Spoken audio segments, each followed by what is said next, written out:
The garbage bag split open across the marble lobby floor. Coffee grounds, greasy wrappers, and soggy paper towels scattered across the pristine white tiles. Akeem froze, his heart pounding as every head in the room turned toward him. Leonard Whisk, the silver-haired man in the $1,000 suit, stopped mid-conversation and stared. His lip curled slightly. The woman beside him, Christy Morgan, her designer heels clicking softly, whispered something behind her hand. They both laughed. Akeem dropped to his knees, scrambling to pick up the mess with his bare hands. No one moved to help. No one ever did. Dear viewers, before we move on with this story, kindly tell us where you're watching from, because stories like this deserve to be heard. This isn't just about trash on a floor. It's about the assumptions we make every single day, about who people are based on what they're wearing, where they're standing, or what job we think they're doing. This story will challenge everything you believe about judgment, dignity, and the hidden power in silence. Stay with us. This gets deeper than you think. Akeem had been invisible for 3 weeks now. Every morning at 6, he arrived at the gleaming headquarters of Meridian Holdings wearing a faded gray maintenance uniform. He pushed a janitorial cart through the hallways, emptied trash bins, mopped floors, and nodded politely when people walked past him without a glance. No one knew his name. No one asked. And that was exactly the point. He'd founded Meridian Holdings 8 years ago with nothing but a laptop and a refusal to quit. He'd built it into a multi-million-dollar investment firm, acquiring companies, transforming industries, creating jobs. But lately, something had been gnawing at him. Reports didn't match reality. Numbers looked clean on paper, but the culture felt rotten. So Akeem did what no other CEO would do. He disappeared. He told his executive board he was taking a sabbatical. Then he walked into his own company as a janitor, using a fake name and a borrowed ID. He wanted to see what happened when no one thought he was watching. What he found made him sick. Leonard Whisk ran the acquisitions department. He was smooth, charming, and ruthless. In meetings, he spoke about company values and team culture. But in the hallways, Akeem heard a different story. Leonard belittled assistants, dismissed ideas from women without listening, and made jokes when he thought no one important was around. Akeem had scrubbed toilets in the executive bathroom while Leonard stood at the sink, laughing with another VP about how certain people didn't belong in corporate America. Akeem's hands had trembled as he wiped down the mirrors. Christy Morgan was worse in a quieter way.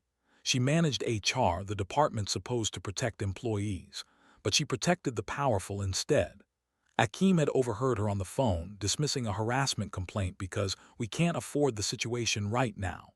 She filed it away, buried it. When a young black woman came to her in tears, saying she'd been passed over for promotion despite her qualifications, Christy smiled sympathetically and said, "Maybe next year. You just need more experience." The woman left defeated. Akeem had emptied Christy's trash that afternoon and found the promotion paperwork. She'd already given the job to someone less qualified. Every night Akeem went home and sat in the dark, staring at nothing. He felt rage. He felt grief. He'd built this company to be different, and it had rotted from the inside. On a Thursday morning, Akeem was mopping the third-floor conference room when Leonard walked in with 2 clients. They were discussing a potential acquisition, an education startup run by a young woman. "She's passionate, I'll give her that," Leonard said, pouring himself coffee. "But passion doesn't pay the bills. We'll lowball her, wait for her to get desperate, then buy it for pennies. She'll take it. They always do." Akeem kept mopping. His jaw was so tight it ached. That afternoon, he was cleaning the executive bathroom when Christy walked in, phone pressed to her ear. She didn't even glance at him. I know," she said, exasperated. "But what do you want me to do? File a formal complaint? Then it becomes a whole thing. It's just easier to let it go."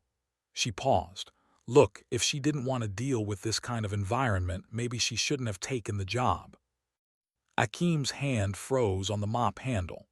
The woman Christy was talking about had worked at Meridian for 6 years, and Christy was going to bury it. He finished cleaning in silence. Then he went downstairs, sat in the supply closet and made a phone call. "It's time," he said quietly. The emergency board meeting was scheduled for Monday morning. Every executive, every department head, mandatory attendance, no explanation given. Monday morning arrived cold and gray. Akeem showed up early, still in his maintenance uniform, and positioned his cart near the boardroom. Executives began arriving, looking confused and annoyed. Leonard strutted in, tie perfectly knotted. Christy followed, heels clicking, her expression icy and professional. They filled the room, the door closed. Akeem waited 5 minutes, then he walked in.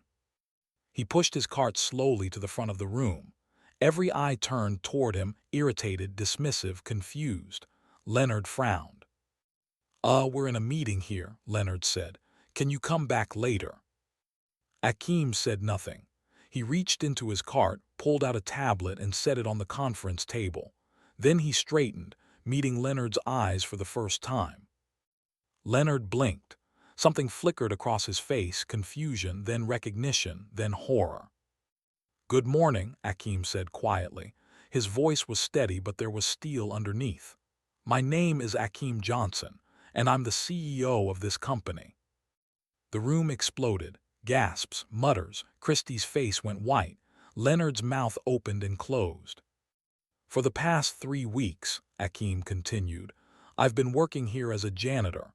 I've cleaned your offices. I've emptied your trash. I've listened to your conversations when you thought no one was paying attention." He tapped the tablet. A video appeared on the screen behind him, Leonard in the bathroom, making comments about who belonged in corporate spaces. Another clip, Christy dismissing the harassment complaint over the phone. Another, a senior manager bragging about inflating performance reviews for friends. The room was silent now, deathly silent. "I didn't do this to humiliate you," Akeem said. "I did this because I needed to know the truth. I built this company on principles that clearly don't exist anymore, and that's on me. I stopped paying attention." Leonard tried to speak. "Akeem, I don't." Akeem's voice was quiet, but it cut like glass. "I heard everything, Leonard, the jokes, the strategies. The way you talk about people when you think they don't matter." Christy stood abruptly. "This is entrapment, you can't." "I can," Akeem said, "and I did. You're both fired, effective immediately." Christy's face flushed red. "You can't fire me for doing my job." "Your job," Akeem said slowly, "is to protect employees, not bury complaints to protect your friends." Her hands shook.